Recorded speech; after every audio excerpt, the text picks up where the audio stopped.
The snow fell silently on the eternal snow mountain, cloaking the ancient dojo in a pristine white blanket. Inside the weathered temple, Ryo Kenzaki's breath formed small clouds as he moved through the sacred forms of the Starlight Sword technique. His movements were fluid yet precise, each gesture carrying the weight of tradition that stretched back centuries beyond Earth's atmosphere.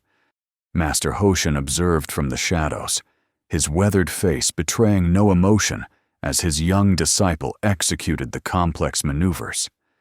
For 30 years, the legendary swordmaster had secluded himself on this remote mountain, far from the political machinations of the KOTOR Empire that now dominated the Alliance of Worlds. Again, Hoshin said, his voice quiet yet commanding, "Your spirit hesitates when your blade does not." Ryo nodded, sweat freezing on his brow despite the exertion. At 22, he had spent nearly a decade under Hoshin's tutelage, learning the ancient ways of the sword in an age when such practices were considered obsolete relics by most of the galaxy. "Yes, Master," Ryo replied, resuming the stance. The weight of the training sword felt both foreign and familiar in his hands, a contradiction he had yet to reconcile after all these years. The dojo's serenity shattered as the door burst open, admitting a swirl of snow and a tall figure adorned in the sleek, metallic armor of the KOTOR Imperial Guard. The visitor's skin had the characteristic blue-gray hue of the Empire's elite, with bioluminescent markings pulsing along his temple. "I seek the one called Hoshin," the messenger announced, his translator device giving his words a mechanical cadence. Ryo lowered his sword, anger flaring at the intrusion. "You dishonor this sanctuary with your unannounced presence." The messenger's eyes, 4 vertical slits of amber, narrowed as they surveyed the Spartan training hall. "This primitive gathering place. I dishonor nothing of value." Hoshin emerged from the shadows, his simple white robes a stark contrast to the visitor's ornate armor. Though well into his 70s, the master's posture remained unbent by time, his movements still carrying the deadly grace that had once made him legendary throughout the galaxy. "I am Hoshin," he said, his voice carrying no challenge, merely acknowledgement. The messenger performed a mocking bow. "I bring word from Prince Mirok of the Royal House of KOTOR. The great tournament of blades approaches. The prince finds it amusing that humans still cling to their childish swordplay." His gaze settled on the sacred blade hanging on the wall, the Starfrost Divine Arrow, Master Hoshin's legendary weapon that had not been drawn in 3 decades. "That relic," he continued, pointing at the sword, "represents technology so outdated it belongs in a museum of primitive curiosities. The prince extends an invitation, no, a challenge, to demonstrate the superiority of KOTORian combat arts over your hobby." Ryo's hand tightened around his practice sword. "You dare!" Hoshin raised a hand, silencing his student. The messenger's bioluminescent markings pulsed with satisfaction. "The royal blade of the dynasty awaits a worthy challenger, but perhaps," he added with calculated disdain, "we should allow a child, one whose mouth knows not honor, to cross swords with the great blade." With shocking speed, the messenger drew a concealed weapon and fired, not at Hoshin or Ryo, but at 3 temple guards who had been standing silently at the entrance. Their bodies crumpled to the snow, crimson staining the pristine white. "A demonstration," the messenger said calmly, holstering his weapon. "Blood on snow. Beautiful, is it not? Consider this an official invitation to the imperial capital for the tournament. Refuse, and more blood will follow." He tossed a metallic orb onto the floor, which projected a holographic map of the capital city. Then, with deliberate contempt, he drew a small ceremonial blade, and dropped it on the floor. A token of our respect for your traditions, he said with a final mocking bow before departing, leaving the door open to the howling mountain winds. Silence filled the dojo as Hoshin knelt beside his fallen men, checking for signs of life. Finding none, he closed their eyes with gentle fingers. "Master," Ryo said, trembling with rage, "this insult cannot stand. They mock your legacy, your teachings, everything you've built." Hoshin remained silent, his weathered fingers tracing the outline of the small blade left by the messenger. Finally, he stood, his eyes carrying a resolve Ryo had never witnessed before. "Prepare the restoration elixir," Hoshin said quietly. "We leave at dawn." Ryo stared in disbelief. "Master? You mean to accept their challenge after 30 years of seclusion?" A rare smile crossed Hoshin's face. "Sometimes. Ryo, the mountain must come down to the valley, if only to remind the valley of what looms above." That night, as Ryo prepared the ancient herbal mixtures that would help restore Hoshin's physical strength, he struggled with conflicting emotions. Pride that his master would defend their honor, fear that age might have diminished the legend, and doubt about his own readiness to face whatever awaited them in the heart of the Empire. Hoshin sat in meditation before the Starfrost Divine Arrow, the legendary blade that had not left its ceremonial stand since he had retired from the public eye. The sword's crystalline edge caught the moonlight filtering through the temple windows, casting prismatic patterns across the wooden floor. "Master," Ryo said, presenting a steaming cup of the restoration elixir. "I've added extra ginseng root as you instructed." Hoshin accepted the cup without opening his eyes. "Tell me, Ryo, why do you think I have not drawn this blade in 30 years? Ryo knelt beside his master, considering, to preserve its power, or perhaps because there was no opponent worthy of its edge. Hoshin sipped the bitter elixir. A blade undrawn retains its mystery. Mystery breeds fear. Fear often accomplishes what the blade itself cannot. He opened his eyes, looking directly at Ryo. But there comes a time when mystery must give way to demonstration, when the legend must prove itself true. And that time is now. The Kator have forgotten what it means to face a true swordmaster. They believe their technology has rendered our art obsolete. Hoshin set down the empty cup. They have confused evolution with improvement, novelty with superiority. Ryo watched as color returned to his master's face, the elixir already working to counteract decades of self-imposed physical suppression. "Will you kill the prince?" Hoshin stood, his movements already more fluid than they had been hours before. "I will teach him the difference between wielding a weapon and understanding a blade. Whether that lesson costs his life depends on how quickly he learns." Dawn broke with a crimson streak across the snow-covered mountain. Ryo and Hoshin stood at the temple gates, dressed in traditional traveling robes with supplies packed for the journey. The Starfrost Divine Arrow was wrapped in ceremonial cloth and secured across Hoshin's back. "The journey to the capital will take us through the frozen wastes," Ryo said, studying the holographic map the messenger had left.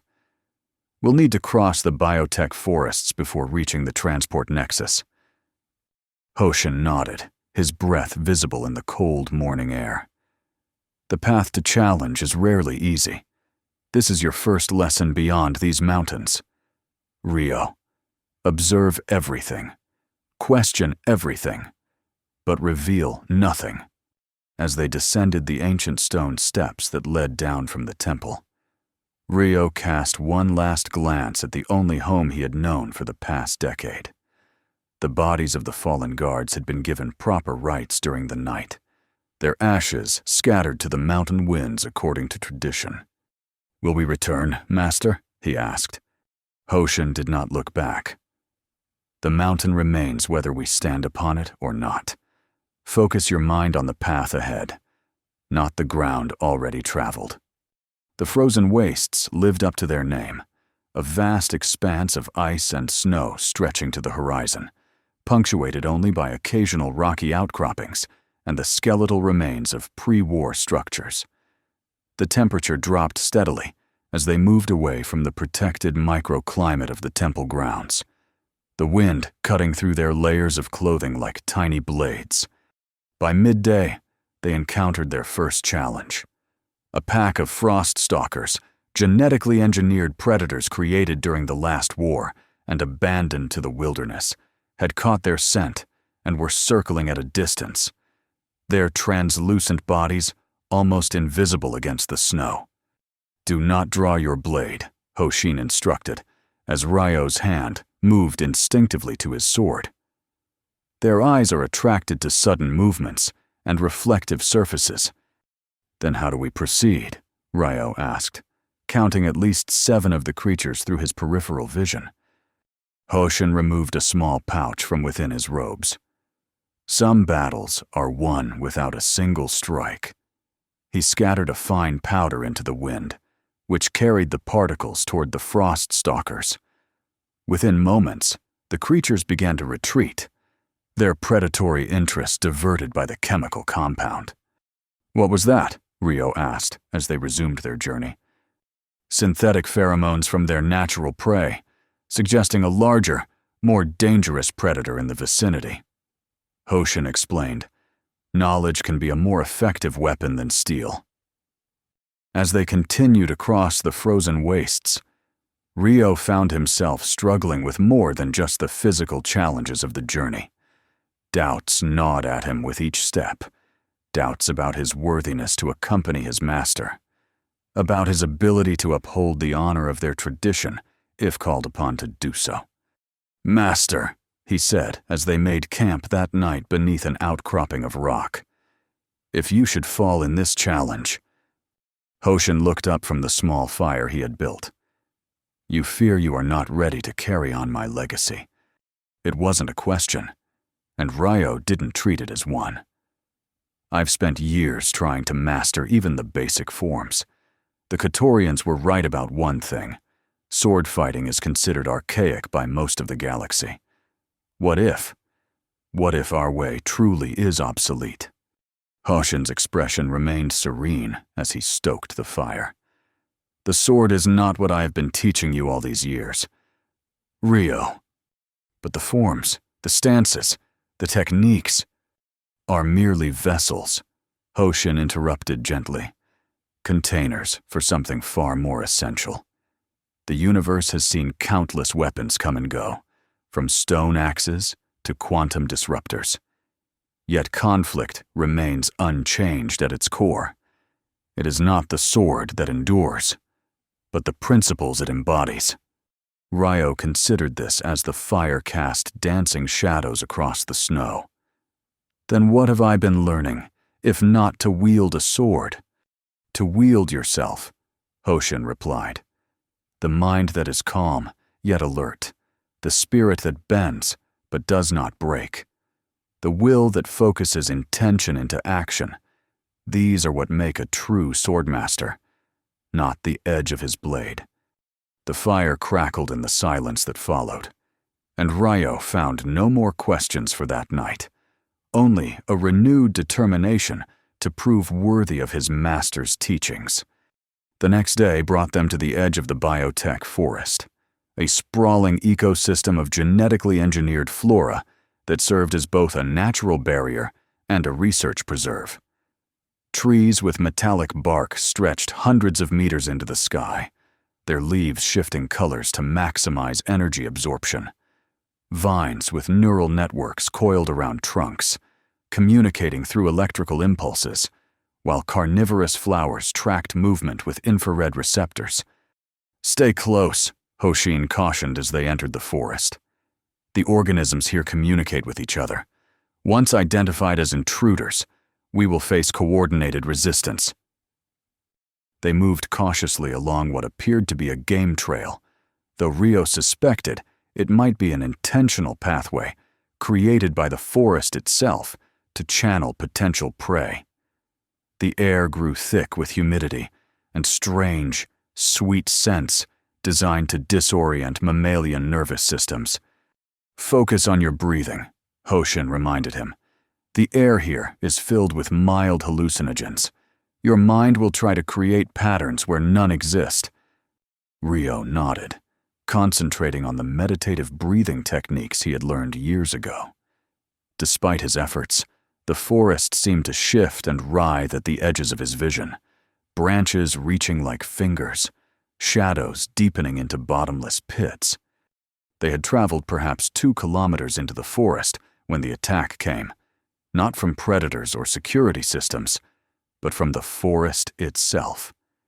A thick vine whipped down from above, wrapping around Rio's ankle and yanking him upward with surprising force.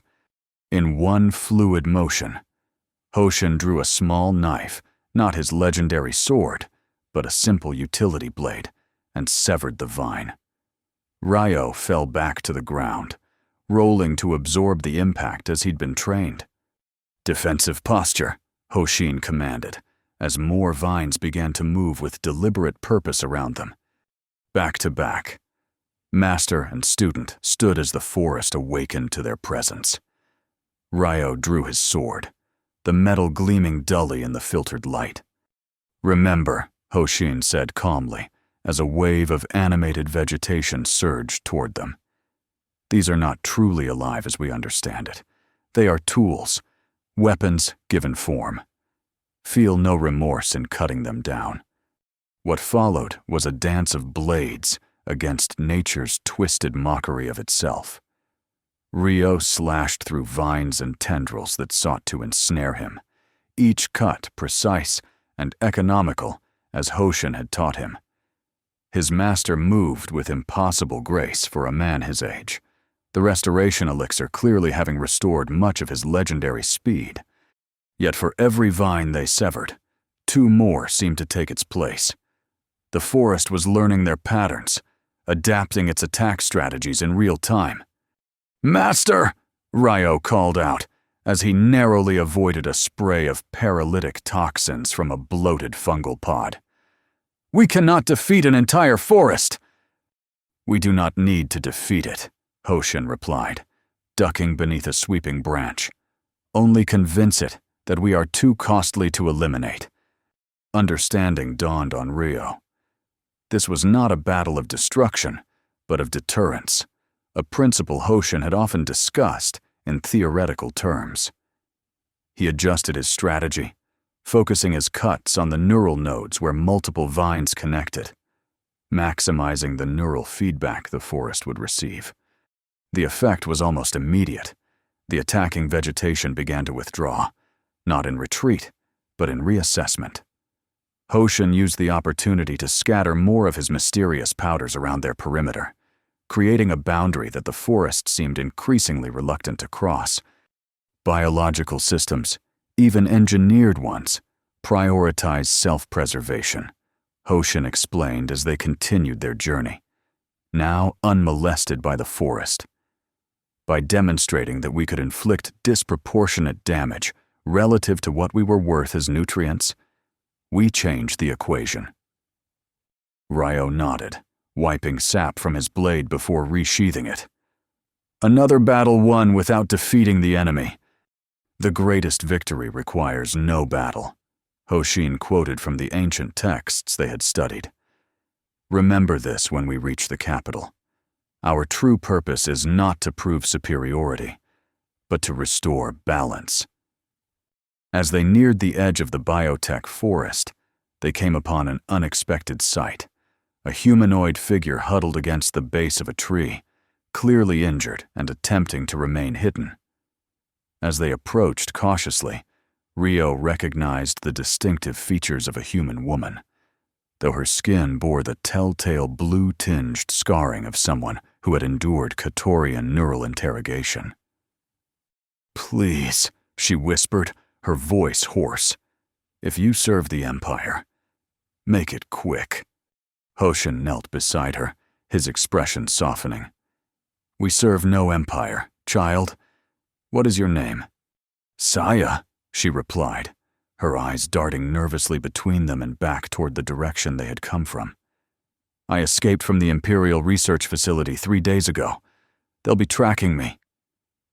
Ryo looked more closely at her tattered clothing, recognizing the insignia of the Imperial Science Division. "You're a researcher?" A bitter laugh escaped her cracked lips. "A subject. They're particularly interested in how human nervous systems respond to their new weapons technology." Hoshin offered her water from his flask, which she accepted gratefully. "We journey to the capital," he said, "to answer a challenge from Prince Mirok." Recognition flashed in Saya's eyes. "The Tournament of Blades. You're either very brave or very foolish. The prince doesn't fight for honor. He fights to display the Empire's technological superiority. No conventional swordsman has survived a match against him. Perhaps an unconventional one might fare better," Hoshin replied with the faintest smile. "Can you walk?" Saya struggled to her feet with Ryo's assistance. "Barely. But I can guide you. I know the capital better than most. I was a diplomatic attaché before I became a research subject." "Why would you help us?" Ryo asked, suspicion edging his voice. Saya's eyes hardened. "Because I've seen what Mirok does to those he defeats. Because someone needs to stand against the Empire's cruelty. And because," she added with a grim smile, "I have nothing left to lose." As they emerged from the forest's edge, the landscape transformed dramatically. The Imperial Transport Nexus rose before them, a sprawling complex of elevated rails, landing pads, and processing centers that served as the gateway to the Katorian capital city. Sleek vessels moved along predetermined paths, their anti-gravity systems creating a constant, low-frequency hum that vibrated through the ground. "Security will be heaviest at the main terminals," Saya explained as they observed from a distance. "But there are maintenance access points for service droids that have minimal monitoring." "You seem very familiar with the security protocols," Ryo noted. "When you're planning an escape for 3 years, you learn every weakness in the system," she replied, leading them toward a seemingly abandoned service tunnel. As they moved through the shadows of the transport complex, Ryo found himself increasingly aware of Saya's presence. There was something in her determined stride and unflinching gaze that spoke of a strength forged in suffering. Despite her injuries, she moved with purpose, her knowledge of the Imperial infrastructure proving invaluable. "The Royal Tournament is not merely a display of martial prowess," she explained, as they boarded an automated cargo transport bound for the inner city. "It's political theater designed to reinforce the mythology of Katorian superiority. Each match is carefully orchestrated to demonstrate some aspect of their technological evolution." "And Prince Mirok?" Hoshin asked, his voice barely audible above the transport's engines. Saya's expression darkened. "The prince fancies himself a warrior scientist. His blade, the royal blade you were challenged with, houses experimental nano-augmentation technology. It doesn't just cut, it corrupts. Survivors of his demonstrations speak of metal that moves like liquid, infiltrating wounds and attacking the nervous system directly." Ryo exchanged a concerned glance with his master. "Technology against tradition," he murmured. "A contest as old as civilization itself," Hoshin replied calmly. As the transport carried them toward the heart of the Katorian capital, Ryo found his doubts returning with greater intensity. Everything about this world, from the bioengineered forests to the seamless integration of technology, seemed to mock the ancient traditions he had dedicated his life to learning. What place could there be for a sword, even one as legendary as the Starfrost Divine Arrow, in a civilization that had mastered matter at the molecular level? "You're afraid," Saya observed, interrupting his thoughts. Ryo started to deny it, then stopped himself. Yes, he admitted. Not of dying, but of failing. Of discovering that everything I've trained for is obsolete. To his surprise, Saya smiled, a genuine expression that transformed her face, momentarily erasing the hardness etched by her captivity. Do you know why the Empire is so obsessed with proving the superiority of their technology over traditional combat forms? Ryo shook his head. Because they fear what they cannot quantify, she said simply. Their sensors can analyze the composition of a blade, the force behind a strike, the speed of an attack, but they cannot measure the spirit behind it. And what they cannot measure, they cannot predict or control. The cargo transport slowed as it approached the central district, and Saya gestured for them to prepare to disembark. We'll need to proceed on foot from here. The tournament complex is in the governmental sector, heavily guarded, but not impossible to access with the right approach. As they slipped from the transport into the shadowed underbelly of the capital city, Ryo found himself seeing the Katorian metropolis through new eyes. Beyond the gleaming towers and efficient infrastructure, he began to notice signs of the oppression that maintained this perfect facade. Security drones tracking civilian movements, neural compliance checkpoints at major intersections, and the vacant expressions of citizens moving through their prescribed routines. The Empire presents itself as the pinnacle of evolved civilization, Saya explained as she guided them through service corridors and maintenance tunnels. But its foundation is fear, fear of disorder, fear of unpredictability, fear of the unquantifiable human spirit. They paused at a vantage point overlooking the tournament complex, a massive structure resembling an ancient coliseum, but constructed of living metal that shifted and reconfigured itself to optimize for different combat scenarios. Around it, the emblems of the Imperial Justice Society hung from every available surface, a stylized scale balanced on the point of a sword. The Imperial Justice Society, Saya said, noting Ryo's attention to the emblems. They're the true power behind the throne. Zealots who believe the Katorian way is the only path to galactic order. The tournament is their creation, designed to demonstrate the inevitable superiority of their approach to civilization. And Prince Mirok? Hoshin asked. Their most visible champion. Saya replied.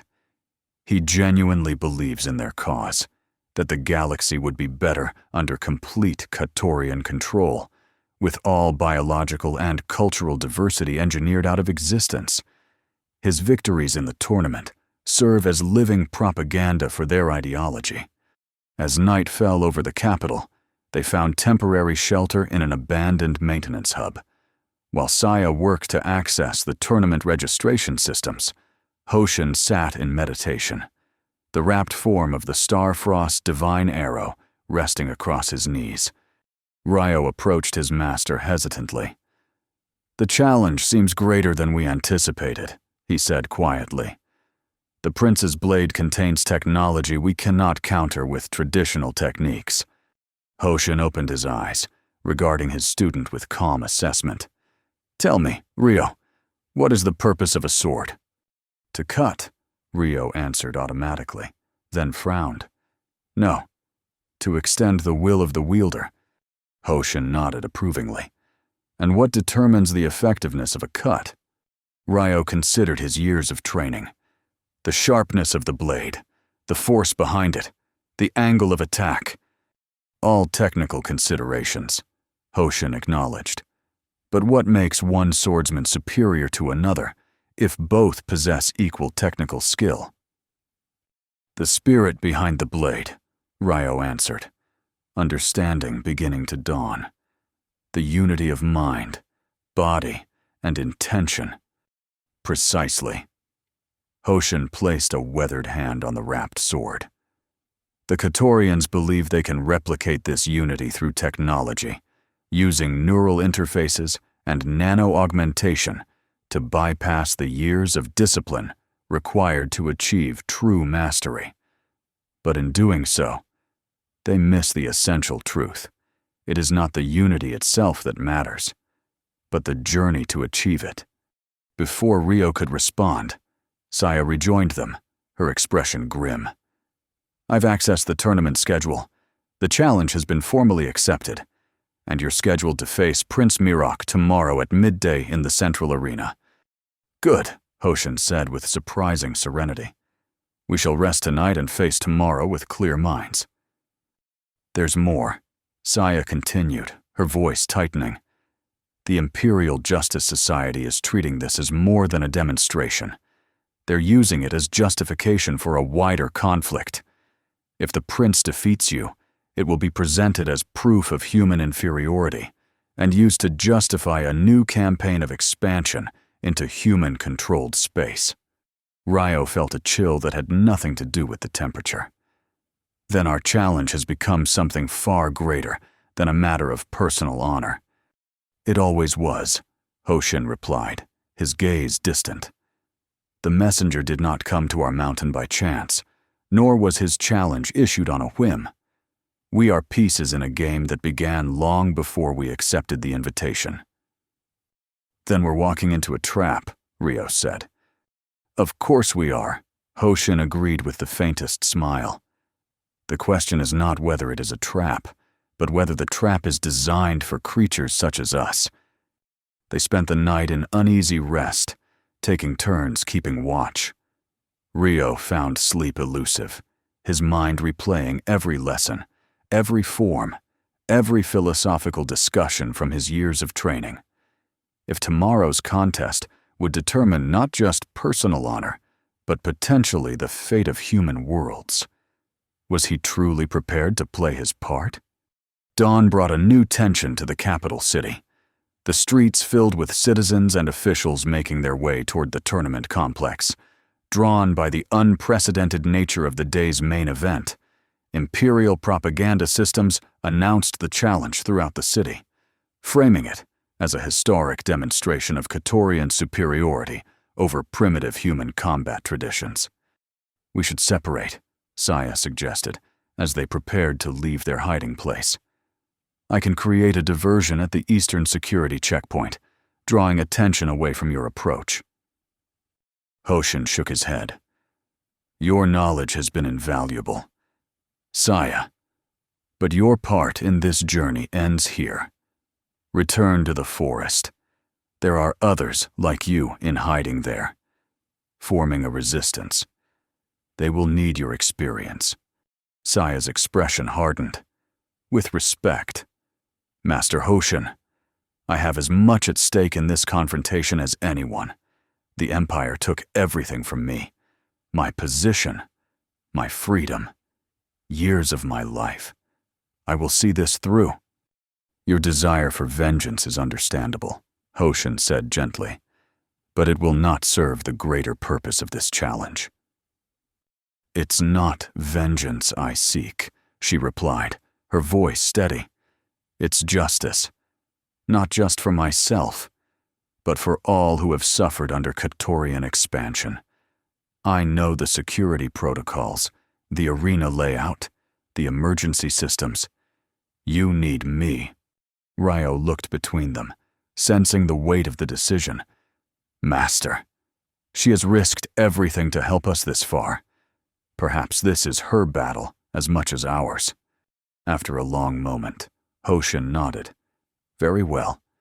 But remember, both of you, our purpose today is not destruction, but demonstration.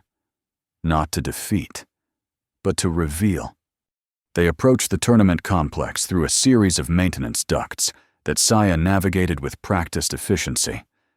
The complex's security systems were focused outward, scanning the crowds for potential threats, leaving internal systems relatively unmonitored. "The competitors' preparation chambers are through here," Saya whispered, indicating a narrow corridor lined with glowing neural interfaces. The arena itself is designed to adapt to different combat scenarios. For a sword duel of this significance, They'll configure it to resemble ancient ceremonial grounds, part of the psychological theater. As they moved deeper into the complex, the sounds of the gathering crowd grew louder, thousands of voices merging into a continuous roar that seemed to vibrate through the very structure of the building. "Wait," Saya hissed suddenly, pulling them into a recessed doorway as a patrol of Imperial guards marched past, their armor more elaborate than standard units, the personal guard of Prince Mirak himself. Once the patrol had passed, Saya's expression grew concerned. Something's wrong. Those were royal guards, not tournament security. The prince never brings his personal detail into the complex unless... Her explanation was cut short as alarms began to blare throughout the corridor. Red warning lights pulsed along the walls, and security barriers began to descend from the ceiling. "They know we're here," Rio realized, drawing his sword. "But how?" "It doesn't matter," Hoshin said calmly, finally unwrapping the Starfrost divine arrow from its ceremonial cloth. The legendary blade seemed to absorb the red warning lights, its crystalline edge refracting them into prismatic patterns along the walls. The path forward remains the same. Imperial guards converged from both ends of the corridor, their weapons raised. "Surrender by order of Prince Mirak and the Imperial Justice Society," their leader commanded through his translator. Hoshin stepped forward, the Starfrost divine arrow still undrawn in its scabbard. "We come in answer to a challenge issued in our own temple. Does the prince now fear to face us honorably?" The guard captain hesitated, clearly uncertain how to respond to the elderly human's calm defiance. Before he could decide, Saya lunged forward, seizing a neural interface panel from the wall and ripping it free in a shower of sparks. "Run!" she shouted, hurling the panel into the nearest group of guards. The disrupted neural interface sent cascading errors through their armor systems, temporarily disabling their movements. Ryo grabbed his master's arm, pulling him toward the opposite end of the corridor, where fewer guards blocked their path. "This way." The three fugitives raced through the labyrinthine interior of the tournament complex, Saya leading them through service areas and restricted zones, with the confidence of someone who had studied the facility's schematics in detail. "The arena is ahead," she gasped as they rounded a corner, only to find themselves face to face with another squad of guards. What followed was chaos. Ryo moved instinctively, his years of training taking over as he engaged the guards with precise, economical movements. His blade, a simple steel weapon compared to their energy-enhanced armor, found the weak points in their defenses with unerring accuracy. Hoshin stood back, the Starfrost still undrawn, watching his student with quiet pride. Each of Ryo's movements reflected years of discipline, each strike embodying the principles they had discussed so often in theory, now manifest in desperate practice. Saya fought with the ferocity of someone who had nothing left to lose, using her knowledge of Imperial technology to disable rather than destroy, turning the complex's own systems against its defenders. They had almost reached the arena entrance when disaster struck. A guard Ryo had thought disabled rose suddenly, firing a neural disruptor at point-blank range. Saya threw herself into the path of the beam, her body convulsing as the energy designed to incapacitate Katorian nervous systems encountered human biology with devastating effect. "Saya!" Ryo cried, catching her as she collapsed. "Get to the arena!" she gasped, blood trickling from her nose and ears. "Make them see." Hoshin knelt beside her, placing a gentle hand on her forehead. "Your courage honors us," he said softly. "Rest now. Your battle is done." Her eyes locked with Ryo's, a final message passing between them without words. Then, with a shuddering breath, she was gone, another casualty in the Empire's relentless pursuit of dominance. Rio felt something break within him, not his resolve, but the last vestiges of doubt. The Empire's casual cruelty, their disregard for individual life in service to their grand design, crystallized everything Hoshin had tried to teach him about the true purpose of their traditions. "She died for this chance," he said, gently laying Saya's body down. "We cannot waste it." Hoshin nodded, his expression grave but determined. "Then let us show them what they have forgotten." They emerged onto the arena floor not through the ceremonial competitors' entrance, but from a service door, catching both the crowd and the official proceedings off guard. The arena had indeed been configured to resemble ancient ceremonial grounds, a circular platform of what appeared to be traditional stone, surrounded by tiered seating filled with the elite of Katorian society. At the far end, upon an elevated dais, sat Prince Mirok himself, tall even for a Katorian, his ceremonial armor gleaming with embedded neural interfaces that pulsed in time with his heightened emotional state. Beside him stood representatives of the Imperial Justice Society, their expressions shifting from surprise to calculation as they observed the unexpected entrance of their challenged opponents. "The humans have arrived," announced the arena's amplification system, in defiance of proper protocol and ceremony. The crowd's reaction was mixed: confusion, disdain, and a ripple of uncomfortable recognition as Hoshin stepped forward. The legendary Starfrost divine arrow still sheathed at his side. Prince Mirok rose from his ornate throne, his 4 amber eyes narrowing as he studied the elderly human. "So the mountain hermit emerges at last," he said, his words translated and amplified throughout the arena. "I had begun to think you had fled back to your primitive sanctuary." "A challenge was issued," Hoshin replied, his voice carrying a natural authority that required no amplification. "Honor demands an answer." The prince descended from his dais, the royal blade of the dynasty gleaming at his side, a weapon that seemed to shift between solid and liquid states, its surface rippling with nano-augmented intelligence. "Honor," he repeated, the translation giving the word a mocking inflection. "An obsolete concept, like the weapon you carry." Around the arena, Imperial guards moved into position, their weapons trained on the 2 humans who had disrupted the carefully choreographed proceedings.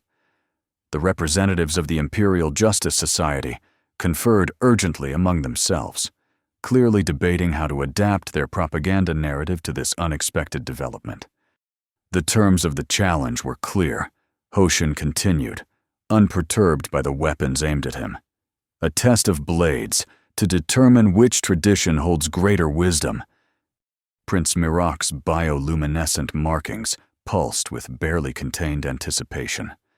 Indeed, though I had expected to face a worthy opponent, not an elderly relic and his half-trained acolyte.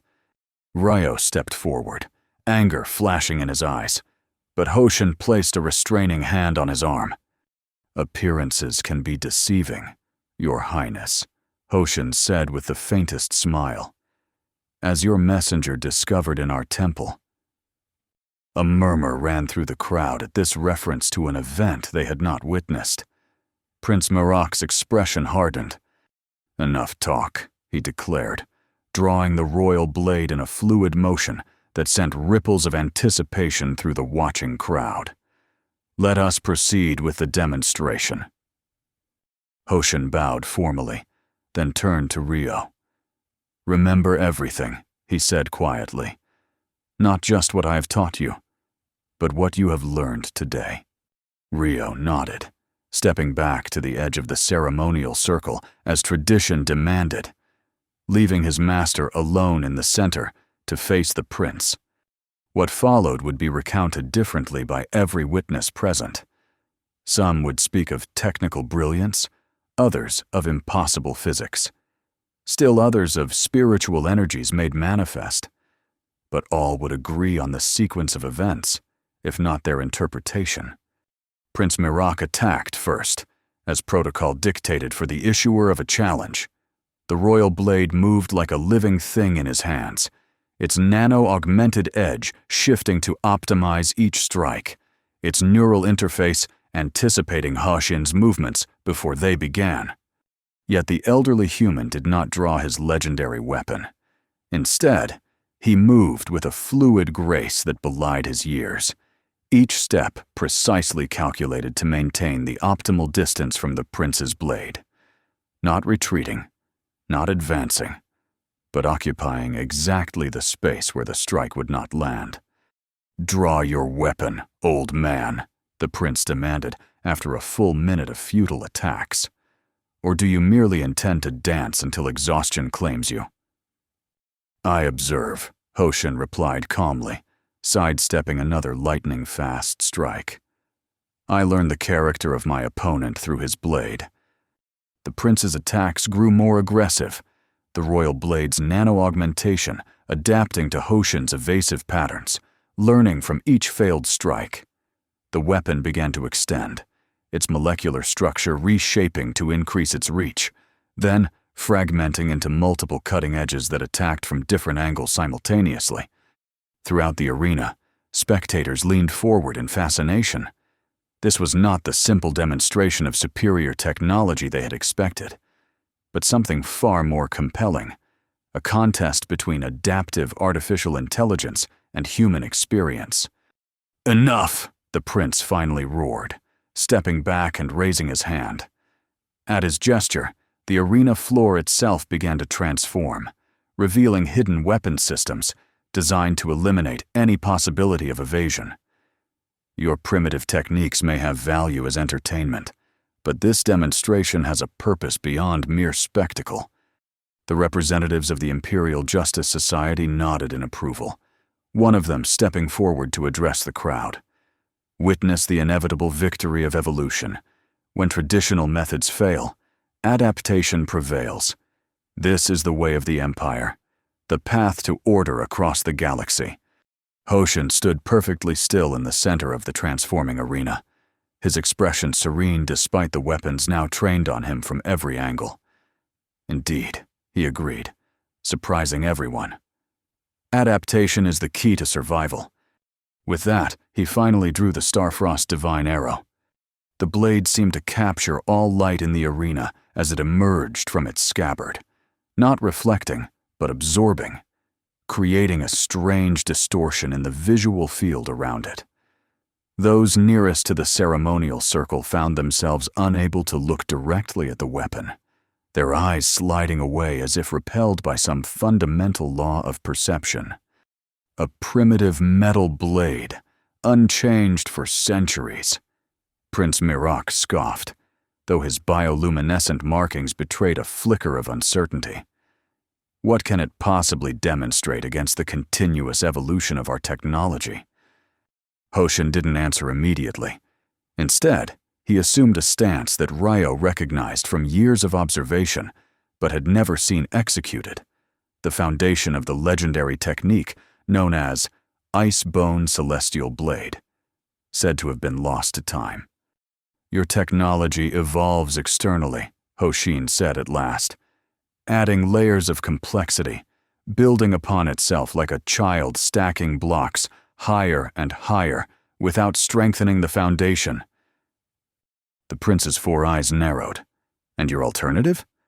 "Evolution from within," Hoshin replied. "The blade does not change. The swordsman does. The technique does not grow more complex. It grows more essential." With these words, Hoshin moved. Later, many would claim they did not see him move at all. That one moment he stood before the prince, and the next he was behind him. The Starfrost Divine Arrow completing an arc that seemed to cut through the very fabric of reality. What no one could dispute was the result. The prince stood unharmed, his royal blade still raised defensively.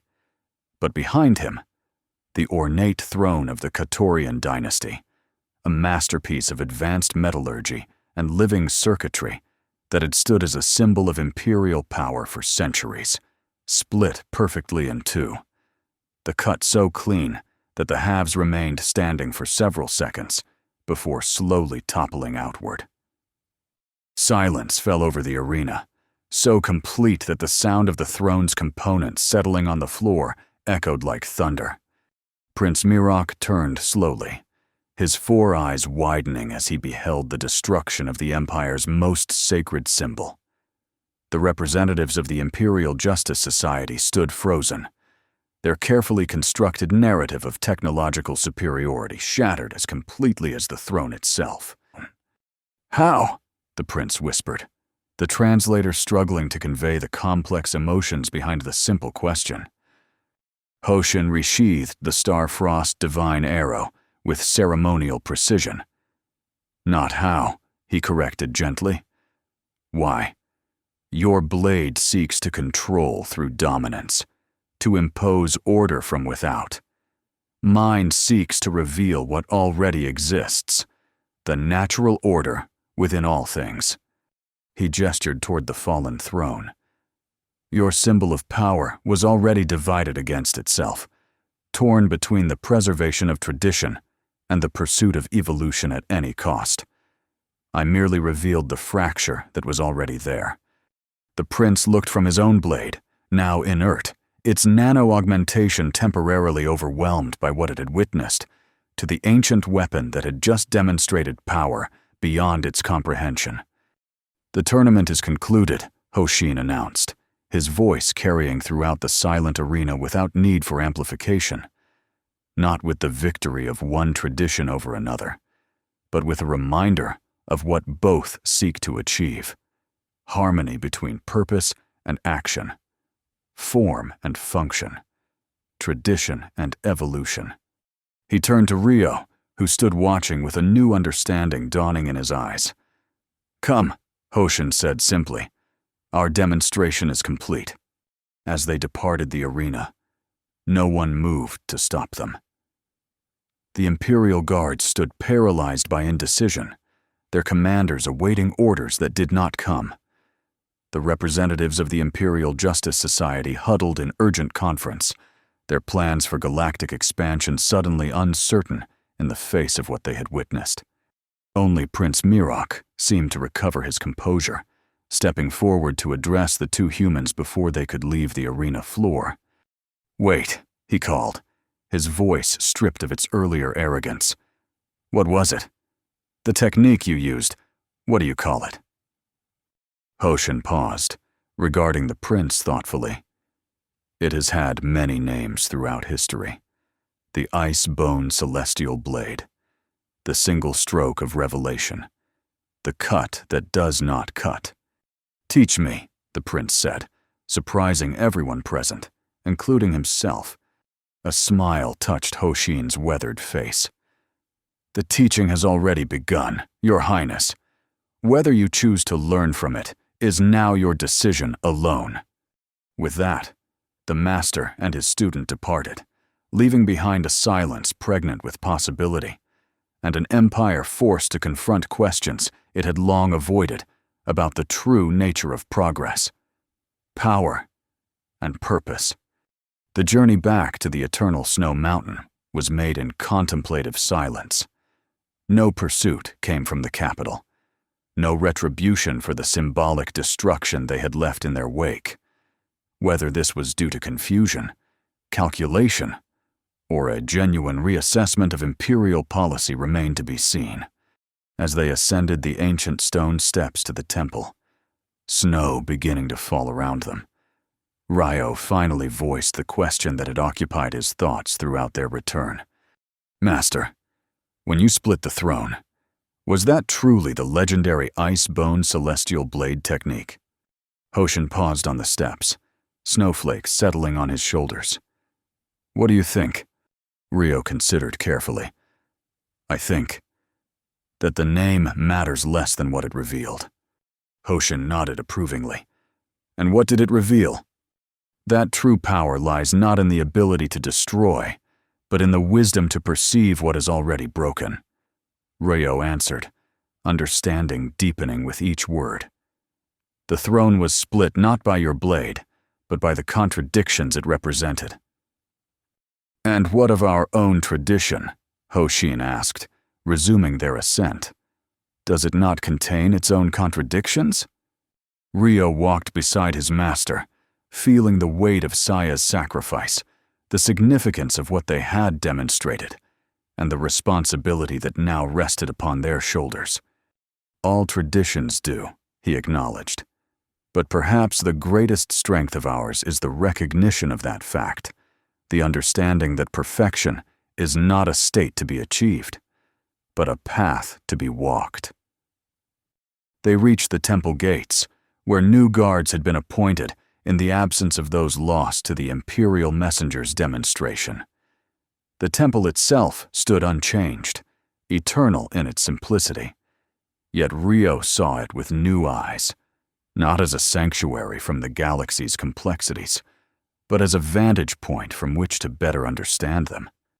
"Will you remain on the mountain now, Master?" he asked, as they passed through the gates. Hoshin looked out over the snow-covered landscape, his gaze distant.